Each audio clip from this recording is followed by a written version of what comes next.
Bismillahirrahmanirrahim. Alhamdulillah, salatu wassalamu ala rasulillah wa ala alihi wa sahbihi wa man wala. La haula wa la quwata illa billah, amma ba'd. Wahyikum bitahiyatil Islam. Assalamualaikum warahmatullahi wabarakatuh. Waalaikumsalam warahmatullahi wabarakatuh. Alhamdulillah, senang sekali bisa bersilaturahim pada pagi yang diberkahi Allah Subhanahu wa taala ini. Saya sekarang sedang ada di Lombok ini, jadi ini antara dua pulau ini ya. Masya Allah. Tapi alhamdulillah dengan ada teknologi ini kita menjadi dekat ya. Mudah-mudahan teknologi ini bukan mendekatkan yang jauh terus menjauhkan yang dekat ya. Insya Allah yang dekat semakin dekat, yang jauh bisa mendekat. Baik. Yang kami hormati Dr. Cucu sebagai pendiri dari Rumah Sakit Islam, Rumah Sakit Insan Permata, dan juga saat ini sebagai Direktur PT Insan Permata. Ya. Dr. Hadi sedang di jalan kelihatannya Dr. Cucu ya. Iya. Hati-hati Dok, fi amanillah Dok. Iya. Dr. Hadiani sebagai Direktur Rumah Sakit Insan Permata. Jadi beliau berdua ini sebenarnya Ustadz, cuma sehari-harinya hobinya dokter dan jadi direktur gitu. Tapi sebenarnya pekerjaan utamanya itu Ustadz beliau ini. Jadi saya sekarang ini bicara di hadapan para Ustadz ini sebenarnya. Kemudian teman-teman yang hadir semua di tempat ini, mobil khusus Bapak Ketua Kerohanian Islam ya, Ustadz Wahyu ya. Insyaallah. Baik. Dan teman-teman sekalian yang berbahagia, yang dirahmati Allah Subhanahu wa taala. Semoga bertemunya kita pada kesempatan kali ini adalah bagian dari bertemunya orang-orang soleh di taman-taman surga ya, yang dalam rangka membicarakan kebaikan dunia dan akhirat, insyaallah. Baik, mohon izin saya akan berbagi layar ya.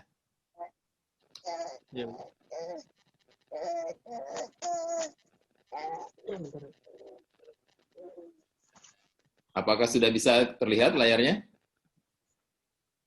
Sudah, Dok. Sudah ya, baik. Sudah, Dok, sudah. Saya slideshow ya. Ya, jadi topik kita hari ini atau pagi ini tentang hijrah, karena kita kaitkan dengan momentum tahun baru ya. Baik, mudah-mudahan tidak terlalu lama presentasinya atau materinya, nanti kita bisa ngobrol-ngobrol ya. Baik. Tadi sudah diperkenalkan oleh Ustadz Wahyu tadi, saya diamanahi menjadi Ketua Dewan Pengawas di Rumah Sakit Insan Permata. Ya. Judulnya pengawas, tapi sebenarnya itu pekerjaannya banyaknya melakukan pembinaan ya. Karena yang dibina orangnya sudah baik-baik semua, jadi sebenarnya pekerjaan saya tidak berat-berat amat begitu di Insan Permata ini. Mengawasi orang soleh. Mengawasi orang soleh itu kan tidak berat sebenarnya ya. Baik, ini sebuah nasihat dari Rasulullah SAW. Beliau menyampaikan, man asdada ilman walam yasdad hudan lam yasdad minallahi illa bu'da.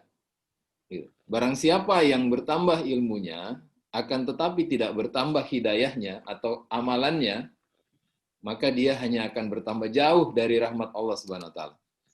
Ini adalah nasihat untuk para pencari ilmu, orang-orang yang senang mencari ilmu. Seperti juga hari ini kita semua yang hadir di sini saya yakin adalah orang-orang yang begitu semangat mencari ilmu. Nah, tapi ada peringatan bagi mereka bahwa hati-hati, jangan sampai ketika ilmunya bertambah, tetapi amalannya tidak bertambah. Pada hakikatnya, kalau terjadi seperti itu, maka sebenarnya yang bertambah adalah jauh dari rahmat Allah. Jadi, mari kita bersama-sama menguatkan ya niat kita semua yang hari ini hadir di sini untuk menjadikan momentum kita duduk bersama ini, kemudian berbincang tentang ilmu, bagaimana hijrah ke rumah sakit syariah, menjadi momentum bagi kita untuk memperbanyak amal kita, bukan sekedar menambah pengetahuan.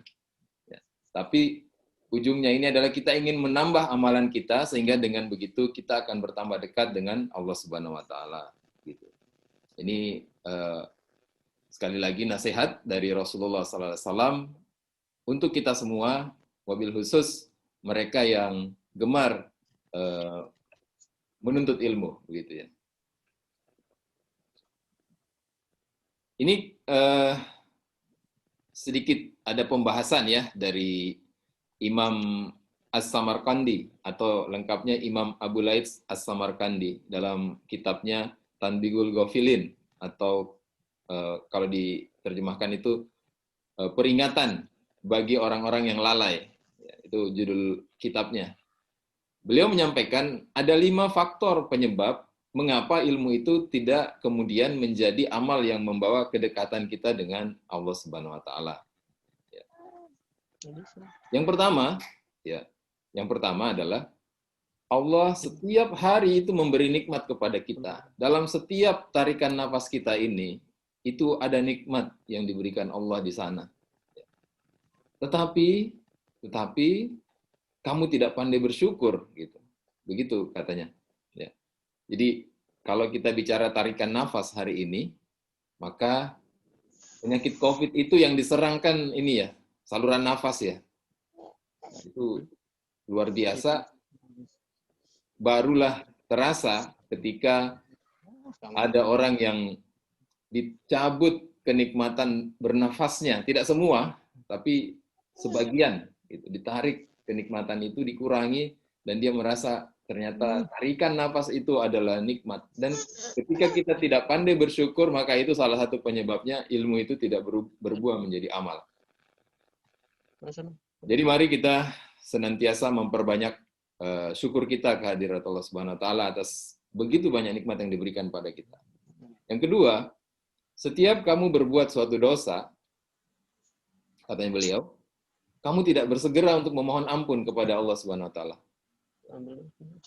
Jadi begini, setiap hari kita diberi nikmat, setiap hari juga, saya yakin setiap hari juga itu ada dosa meskipun sedikit yang kita kerjakan. Nah, oleh karenanya sebenarnya setiap hari juga kita harus bersegera untuk memohon ampun kepada Allah Subhanahu wa taala. Minimal setiap kita selesai sholat katakanlah sholat wajib ya, sholat fardu, atau ditambah dengan sholat malam begitu ya, kita mengambil waktu untuk beristighfar, memohon ampun kepada Allah Subhanahu wa taala. Mungkin kalau dosa-dosa yang disengaja, saya yakin di Insan Permata insya Allah nggak ada ya yang sengaja berdosa gitu, ingin membuktikan bahwa saya hebat gitu, insya Allah nggak ada. Tapi yang namanya kesilapan kecil begitu, itu insya Allah melekat pada diri kita sebagai manusia gitu. Makanya kita memperbanyak istighfar kepada Allah Subhanahu wa taala. Yang ketiga, setiap nambah ilmunya tidak bersegera. Nah, kata kuncinya di sini bersegera. Bersegera mengamalkan ilmu tersebut. Nunggu nanti aja gitu. Misalnya dapat ilmu sedekah gitu ya. Nunggu aja nanti kalau udah punya duit baru sedekah. Padahal punya duitnya nggak tahu kapan gitu. Kalau ada sedikit, kerjakan. Kerjakan, mulai dari yang kecil, mulai dari yang kita bisa, ya, mulai sekarang. Gitu. Ketika bertambah ilmu, bersegera untuk mengamalkan ilmu itu. Yang keempat, kamu berkumpul dengan orang-orang baik, orang-orang soleh, tetapi tidak pandai mengambil suri toladan dari mereka. Ya. Coba perhatikan layar Zoom kita, lihatlah wajah-wajah yang ada di situ, itu adalah wajah-wajah orang-orang baik yang ada di Insan Permata. Wajah-wajah orang soleh dan soleha. Mari kita ambil pelajaran, teladan dari beliau-beliau ini. Lihatlah di rumah kita, ya. Bagi yang punya istri, istrinya istri yang soleha, anaknya anak yang soleh dan soleha. Mari kita ambil pelajaran dari mereka semua. Kemudian yang kelima, setiap kamu mengubur orang mati, kamu tidak pandai mengambil pelajaran dari hal tersebut. Bahwa kematian itu merupakan sebuah nasihat besar, itu ada pelajaran di sana. Hari ini ketika kita mendengar teman-teman kita, tenaga kesehatan, mungkin angkanya sudah hampir 200-an ya. Karena kalau dokter saja itu sudah 90 lebih ya, yang gugur di tengah pandemi ini, di Indonesia saja. Saya kira itu pelajaran yang luar biasa bagi kita, bahwa semua kita ini ada masanya yang telah ditentukan oleh Allah Subhanahu wa taala. Sehingga kalau kita tidak segera beramal, ilmu yang kita dapat itu tidak segera kita amalkan, maka tadi peringatan Rasul pada kita sebenarnya semakin jauh dari rahmat Allah Subhanahu wa taala. Baik.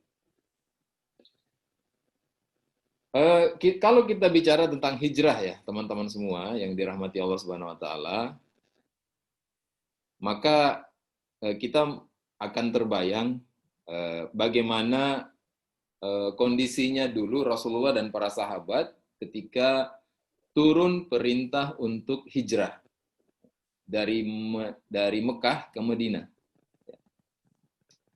Beliau-beliau itu orang yang sudah mapan begitu ya di Mekah, ya, punya bisnis, punya keluarga dan seterusnya. Lalu kemudian turun perintah untuk hijrah, tinggalkan, pindah ke Madinah. Gitu. Mungkin bisa kita bayangkan hari ini bagaimana beratnya perintah itu.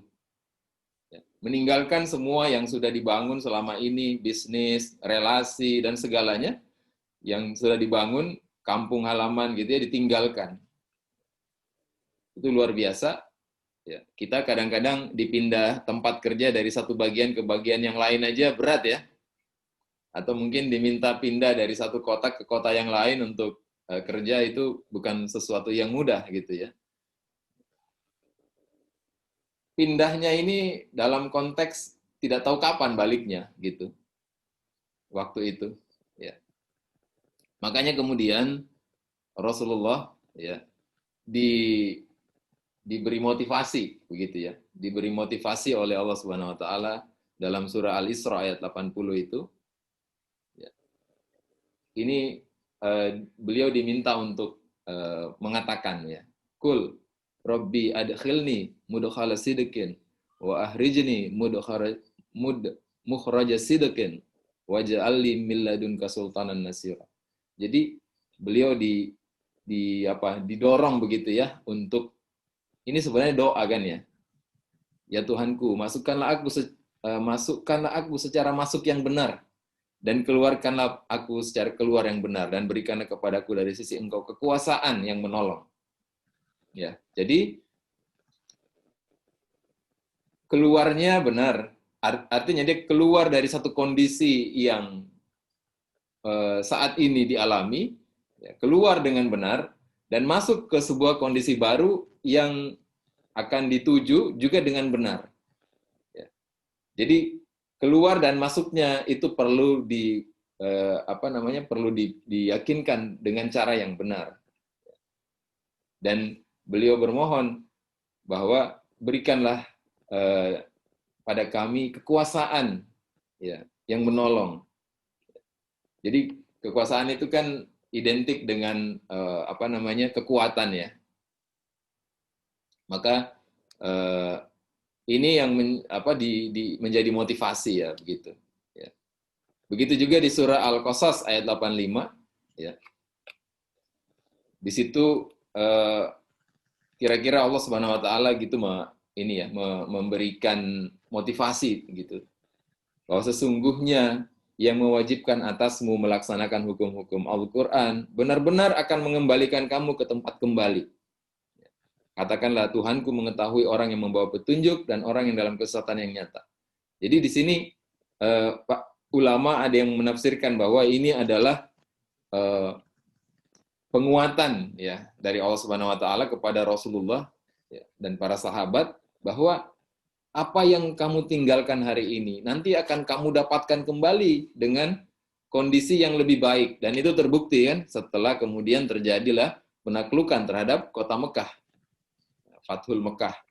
Ya, jadi Rasulullah dan para sahabat membangun tadi kekuatan di kota Madinah, kemudian kembali ke Mekah dan di sana bisa memperoleh kemenangan gitu, menaklukkan kota Mekah. Jadi teman-teman yang dirahmati Allah Subhanahu wa taala, hijrah ini adalah sebuah momentum perpindahan.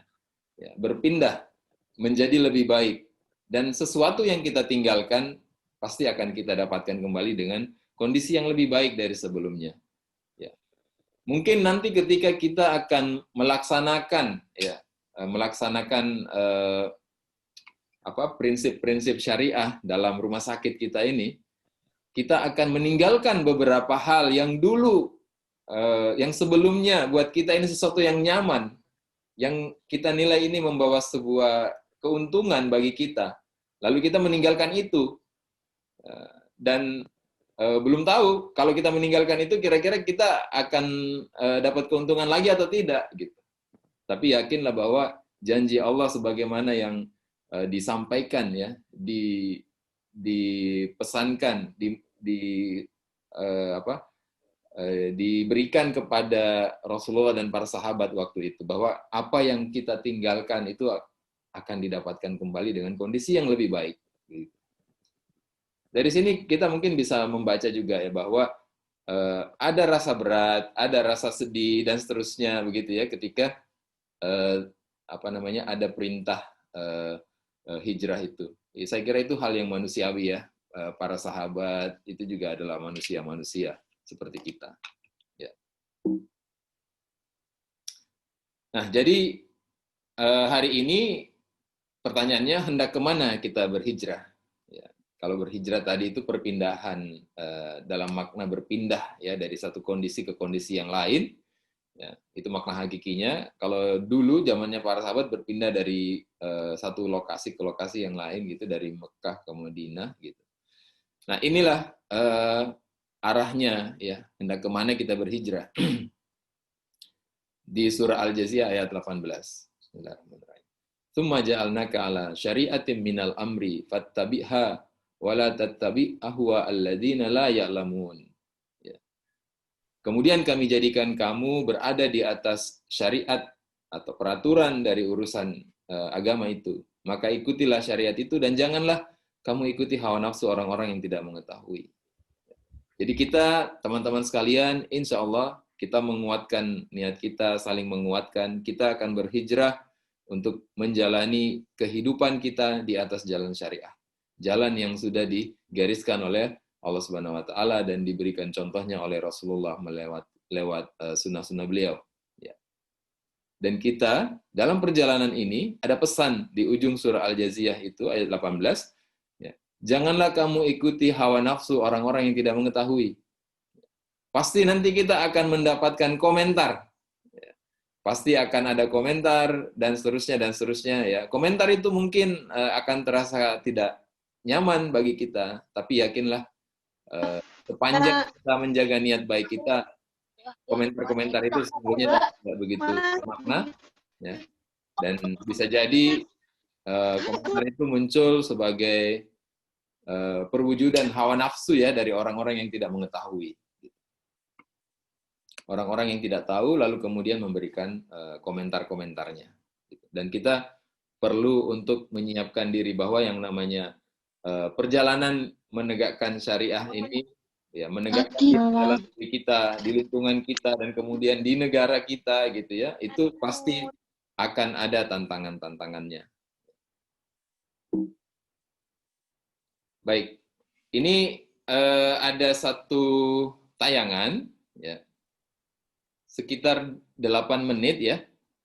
Ini tentang rumah sakit syariah. Nanti bisa diakses lewat QR code-nya ini, silakan. Tapi mungkin setelah ini saja ya, kita lanjutkan saja materinya dulu ya.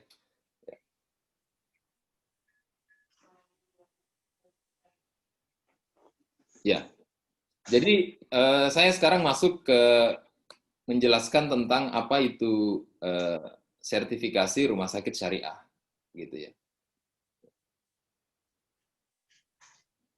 Ini ada 5 hal yang penting terkait dengan sertifikasi rumah sakit syariah.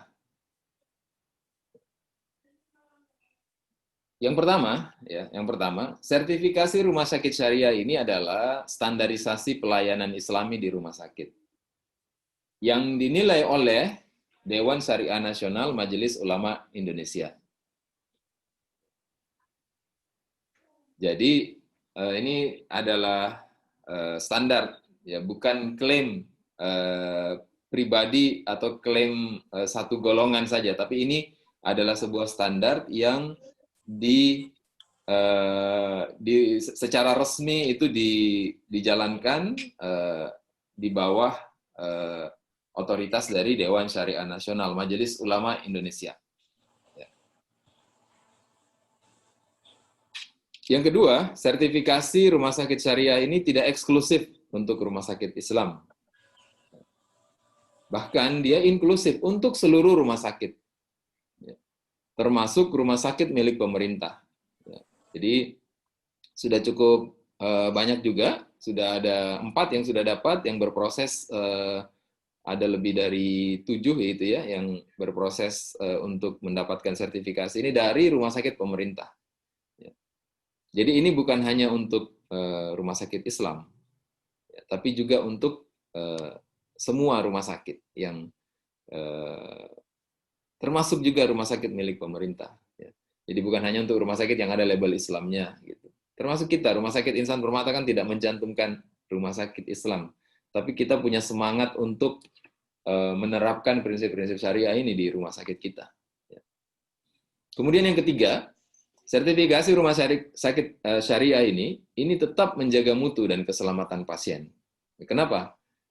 Karena syarat mutlak untuk ikut dalam sertifikasi ini, untuk mendapatkan sertifikasi ini, syarat mutlaknya itu adalah rumah sakit itu sudah terakreditasi oleh KARS, Komite Akreditasi Rumah Sakit. Alhamdulillah kita Rumah Sakit Insan Permata sudah terakreditasi juga oleh KARS. Kemudian yang keempat, sertifikasi rumah sakit syariah ini mudah. Kenapa mudah? Karena prosesnya itu disamakan dengan pola yang dikerjakan di dalam akreditasi KARS itu, SNARS maupun GCI. Jadi ini bukan menggunakan metode atau logika yang baru, tapi ini disesuaikan, bahkan judul-judul standarnya pun dicoba dimiripkan begitu ya, sangat mirip dengan apa yang ada di KARS. Jadi misalnya nanti akan ada indikator mutu misalnya ya, indikator mutu itu kita tidak perlu membuat satu pedoman khusus tentang mutu rumah sakit syariah, tidak perlu. Kita cukup menambahkan aspek syariah ke dalam indikator mutu rumah sakit. Dan ketika rumah sakit kita diakreditasi, dinilai oleh KARS, oleh asesor KARS, kita boleh menunjukkan bahwa inilah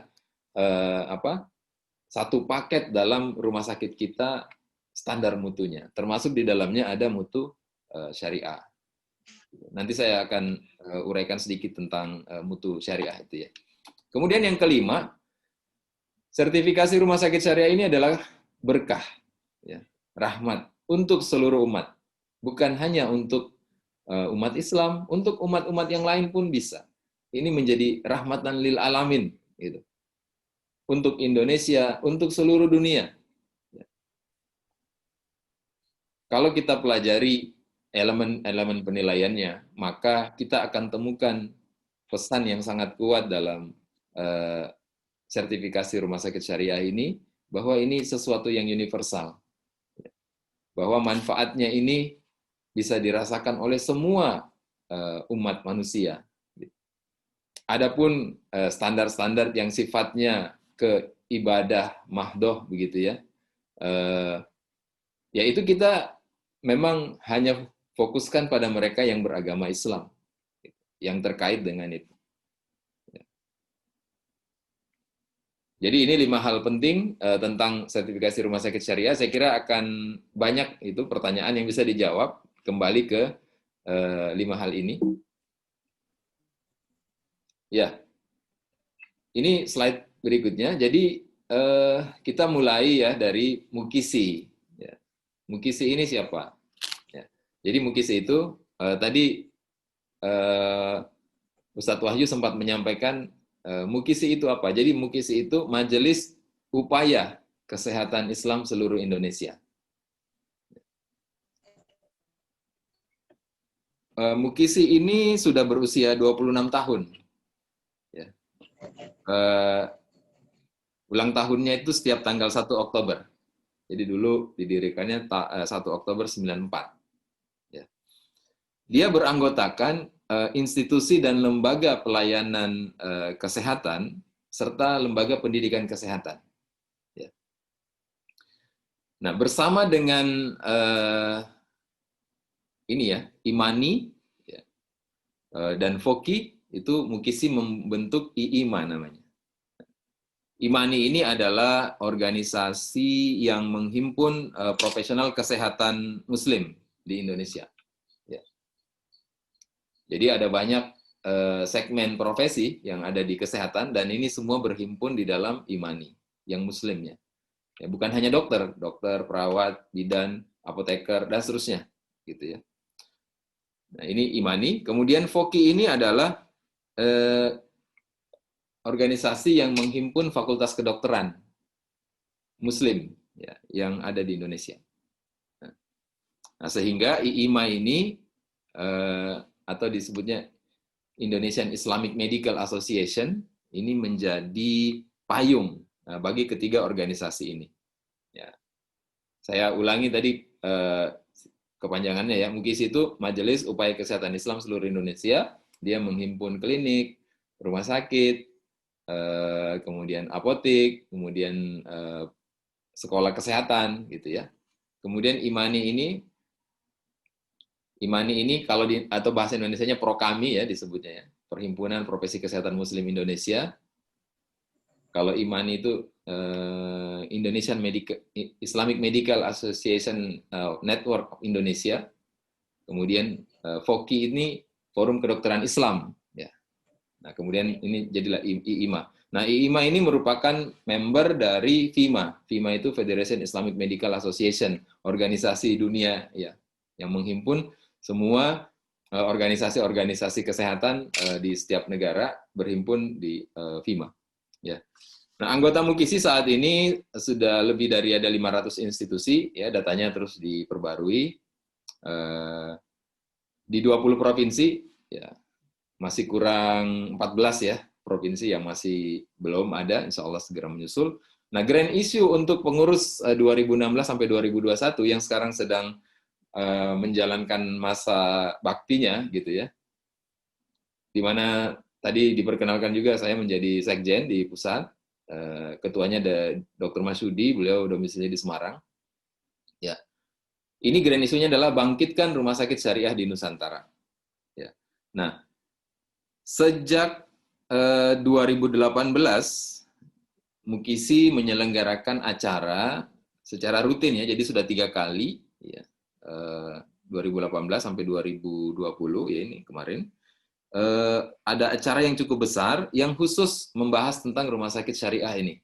Ya, kita juga mengundang dari luar negeri begitu ya, untuk berdiskusi tentang rumah sakit syariah. Namanya IHEX, International Islamic Healthcare Conference and Expo. Nah, ini di JCC ya, Jakarta Convention Center. Ya. Dan di IHEX ketiga, ini 2020, bulan Februari kemarin, alhamdulillah bisa dihadiri oleh Kiai Haji Ma'ruf Amin. Ya. Beliau sudah menjabat sebagai Wakil Presiden. Ya.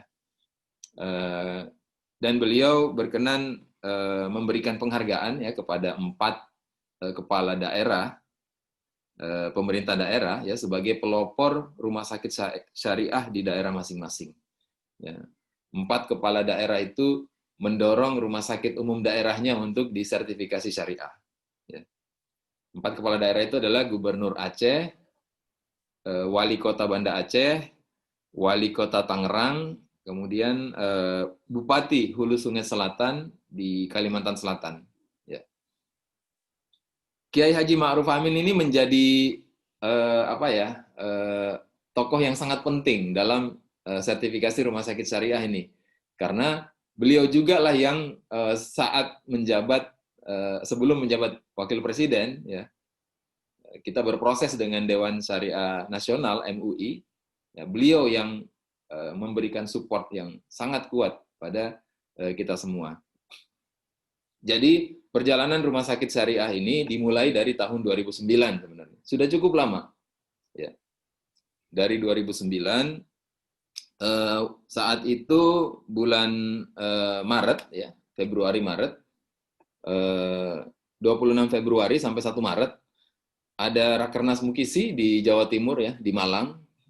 Topiknya menuju kesempurnaan rumah sakit Islam dalam pelaksanaan syariah. Saya ingat waktu itu saya jadi sekretaris panitianya, gitu, waktu masih di sana di Jawa Timur. Nah, sejak itu secara berkala kita dalam setiap rapat kerja nasional dibahaslah tentang topik ini. Ya. 2012 di Tangerang, di Banten, ya, itu bulan September. Kemudian 2015 di Bandung, bulan April, ya, itu dibahas lagi.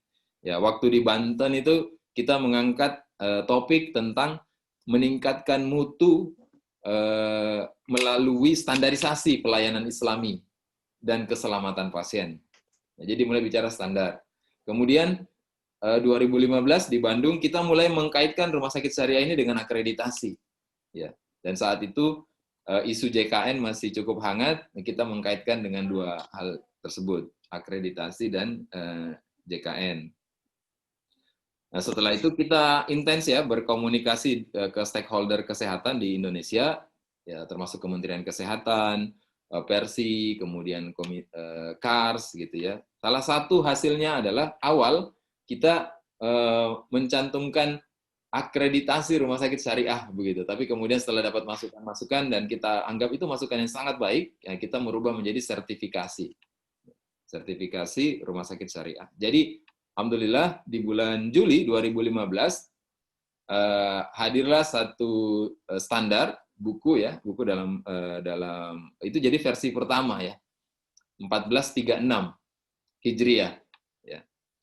Di launchingnya dalam bulan Ramadan waktu itu.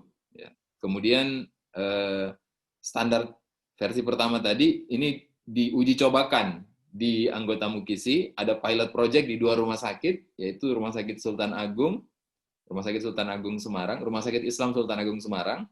Ini rumah sakit besar, ya, kelas B, rumah sakit pendidikan, gitu.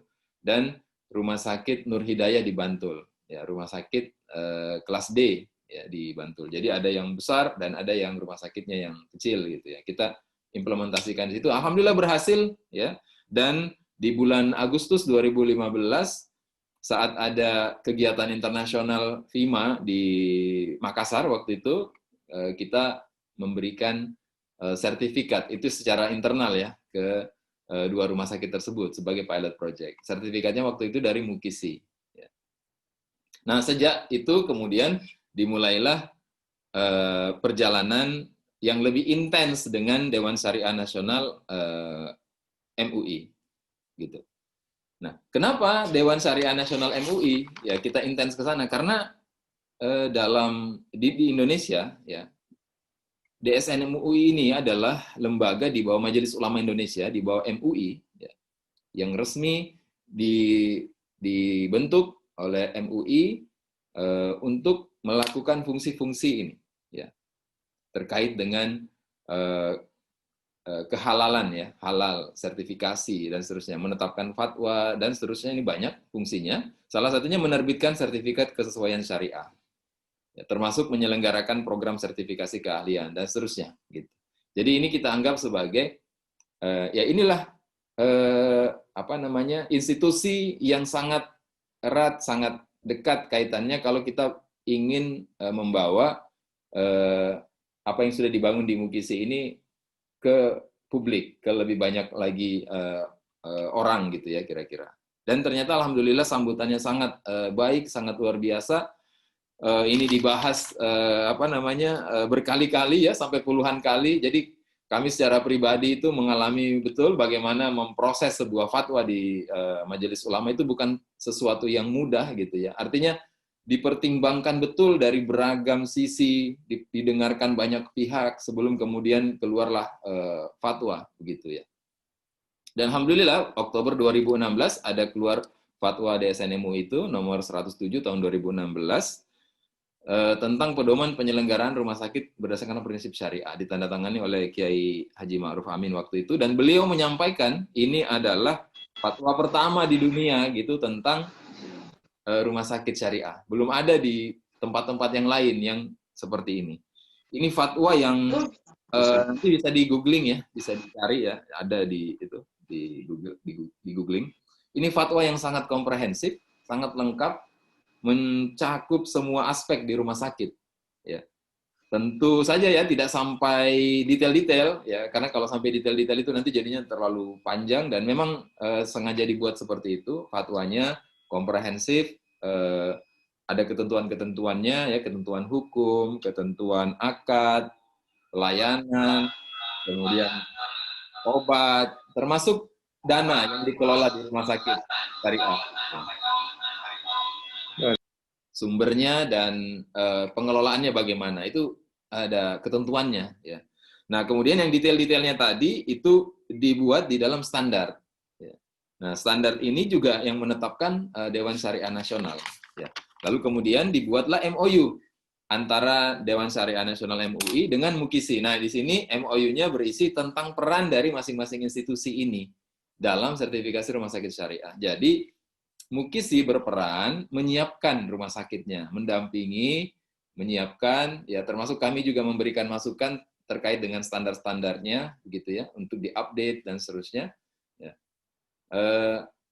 Kemudian yang melakukan penilaian, ya itu adalah DSN MUI, jadi bukan Mukisi yang melakukan penilaian.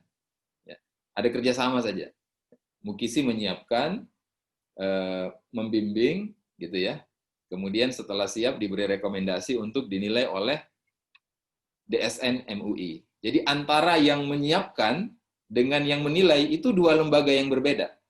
Ya, jadi kita bisa simpulkan ini sesuatu yang sangat terjaga ininya, konflik kepentingannya gitu.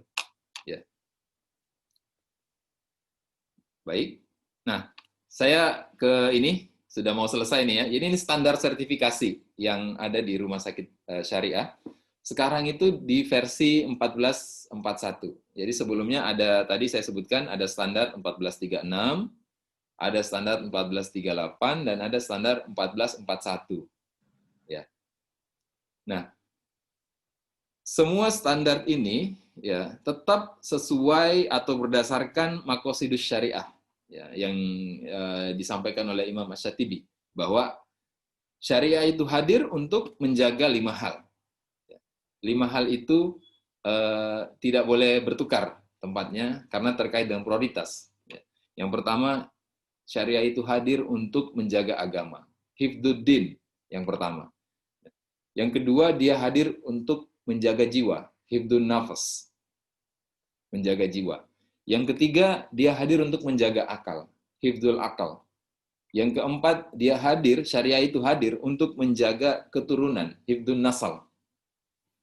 Yang kelima, syariah itu hadir untuk menjaga harta, harta benda, hifdzul mal.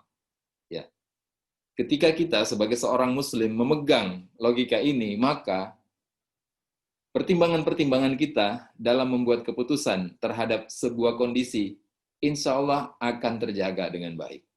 Misalnya, hari ini ada pandemi. Ya. Hari ini ada pandemi. Nah, coba kita masukkan ke dalam konsep maqasidus syariah ini. Bagian mana yang dijaga? Mana yang harus didahulukan? Misalnya, isunya ekonomi atau kesehatan. Gitu. Kita balikin ke maqasidus syariah itu. Pertama, dia menjaga agama, hifdzuddin. Yang kedua, dia hifdzun nafas, menjaga jiwa. COVID ini, kalau kita tidak atau kurang serius penanganannya, maka dia mengancam jiwa. Jiwa itu di nomor 2, kalau dalam maqasidus syariah. Sementara harta benda ada di yang kelima, hifzul mal. Jadi dahulukan kesehatannya, menjaga jiwanya dulu gitu. Itu salah satu contoh. Dan ini kemudian menjadi dasar dari dibuatnya standar dan elemen penilaian yang ada di dalam rumah sakit syariah. Untuk standar 1441 ini ya ada 12 bab, ya, 6 bab standar pelayanan, 6 bab lagi standar manajemen gitu. Kemudian standar-standar itu diupayakan betul oleh kami ya bersama-sama DSN MUI untuk semirip mungkin dengan akreditasi SNARS supaya bisa jalan sekali jalan ya, bukan dua kali gitu ya. Menyiapkan akreditasi juga menyiapkan sertifikasi syariah, itu jadi satu jalan, satu bagian yang integral ya. Ya misalnya akan ada nanti teman-teman lihat kita butuh sesi khusus ini ya untuk ini ya membahas ini. Misalnya kalau dari sisi dari sisi yang manajemen ya ada SSMO, standar syariah manajemen organisasi. Ya. Jadi semua standar kalau di rumah sakit syariah itu ada SS depannya. Standar syariah manajemen organisasi, standar syariah asesmen pasien, standar syariah pelayanan obat, ya dan seterusnya. Nah, misalnya standar syariah manajemen organisasi itu mirip dengan atau menjadi satu bagian dengan TKRS kalau di SNARS. Ya. Kemudian ada standar syariah manajemen modal insani. Ini satu bagian yang integral dengan KKS ya kalau dalam SNARS ya. Kemudian standar syariah manajemen mutu, ini akan satu bagian dengan PMKP, dan seterusnya. Ya, ada beberapa bagian yang tidak ada di SNARS, tapi kita concern dengan itu, misalnya standar syariah manajemen akuntansi dan keuangan. Nah, kalau di rumah sakit syariah dibahas tentang itu. Baik, itu ya. Totalnya 201 elemen penilaian. Ya, saya kira ini sangat ringan ya ini ya. Kalau dibandingkan misalnya dengan KARS yang 1.358 elemen penilaiannya. Ya. Dengan 201, ya itu sekitar 15% ya. Jadi buat rumah sakit yang sudah tersertifikasi, terakreditasi SNARS, ini lebih mudah lah. Yang ketiga, nanti saya agak sedikit singgung tentang ini ya, indikator mutu wajib. Jadi ada 3 indikator mutu wajib dalam rumah sakit syariah ini. Yang pertama, ya, talqin bagi pasien-pasien yang mengalami sakaratul maut. Ya, talqin. Kemudian yang kedua, mengingatkan waktu sholat. Ya. Bukan hanya lewat speaker, tapi ada ikhtiar yang lebih optimal. Gitu. Didatangi untuk diingatkan. Ya. Diingatkan, ya, bukan dipaksa gitu ya, harus diingatkan dengan cara yang baik. Yang ketiga, pemasangan DC, door catheter, itu sesuai gender. Nah, ini targetnya 100% untuk 3 indikator mutu wajib ini. Ya. Talqin, mengingatkan waktu sholat, dan pemasangan kateter sesuai gender. Kemudian ada SPM, ya, ada 9 SPM pelayanan minimal. Saya sebutkan sekilas saja. Ya. Membaca basmalah pada pemberian obat dan tindakan, kemudian hijab untuk pasien, bukan dipaksa, tapi diedukasi. Ya, kalau tidak mau, ya itu kembali pada yang bersangkutan. Tapi kita sudah ada ikhtiar untuk mengingatkan. Yang ketiga ada mandatory training untuk petugas-petugas di rumah sakit. Nah ini saya kira yang tadi disampaikan oleh Pak Direktur tadi, Rumah Sakit Insan Permata melaunching sebuah program untuk training, ya, mandatory training, khususnya untuk fikih pasien. Kemudian yang keempat ada edukasi Islami untuk pengunjung, untuk customer ya begitu ya. Ada leaflet, buku-buku kerohanian gitu ya. Kemudian pemasangan yang kelima pemasangan EKG sesuai gender ya. Kemudian yang keenam itu penggunaan pemakaian hijab untuk ibu menyusui ya karena rawan terbuka auratnya kayak bagi ibu menyusui, sehingga ada didesain semacam pakaian khusus begitu ya. Kemudian yang ketujuh, pemakaian hijab di kamar operasi. Ya. Kemudian yang kedelapan, penjadwalan operasi elektif tidak berbenturan dengan waktu sholat. Ya. Kemudian yang kesembilan, penggunaan akad. Ya, akad syariah dalam perjanjian-perjanjian dan transaksi non-tunai yang terjadi di rumah sakit. Jadi ada 9. Nah, kalau yang SPM ini tidak harus 100% pencapaiannya. Begitu. Baik.